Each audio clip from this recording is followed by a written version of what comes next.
ఇక్కడ ఇందుపల్లి నుంచి ఈ వంటలను తెప్పించాము. మన ఆంధ్రాలో ఫేమస్ అని చెప్పేసి వాళ్ళని తెప్పించి వంటలు చేపిస్తున్నాము. ఇక్కడే కాదు, మా మైలవరంలో కానీ మా చుట్టుపక్కల కానీ చాలామంది చాలా చోట్ల మేము పిలిపించి చేపించాము. దానికోసం స్పెషల్గా మేము మళ్ళీ ఈ ఫంక్షన్కి కూడా వాళ్ళనే పిలిపించి చేపిస్తున్నాం వంటలు. ఇందుపల్లి అంటే కొంచెం మాకు సర్ప్రైజ్ అనమాట, అదొక సపరేట్గా అదొక ఇది. మేము చుట్టుపక్కల చేయించాము కానీ ఎంత ఖర్చు పెట్టినా కొంచెం మాకు డిఫరెంట్గా కొంచెం ఇదిగా అనిపించింది. అందుకని మేము వాళ్ళనే ప్రిపేర్ చేస్తున్నాము ప్రతి ఫంక్షన్కి.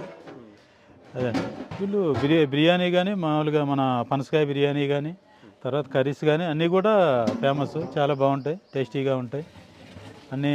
పనసకాయ బిర్యానీ ఇంకా బాగా చేస్తారు వీళ్ళు. ఎక్కడ చేసినా ఏ ఫంక్షన్లో చేసినా పనసకాయ బిర్యానీ మాత్రం కంపల్సరీ ఉంటుంది. బిర్యానీ చేయించాము, స్వీట్స్, హాటు, తర్వాత కర్రీస్ కానీ సాంబార్ కానీ తర్వాత మన ఇదే ఉలవచారు కానీ ఇవన్నీ కూడా చేపిస్తూ ఉంటాము. అంతా కొంచెం ఫేమస్గా బాగుంటుంది. ఇందుపల్లి అంటే వంటలు అంటేనే కొంచెం ఫేమస్.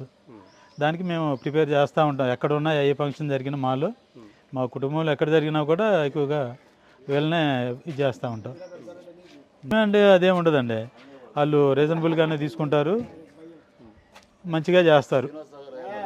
అదే మెయిన్ ఇందుపల్లి భోజనం వచ్చిన ఫంక్షన్లకి ఏంటంటే ఇందుపల్లి భోజనం వాళ్ళతో చేయించిన భోజనం బాగుంటుందని చెప్పి మాకు అదొక నమ్మకం, అదొక ఇది.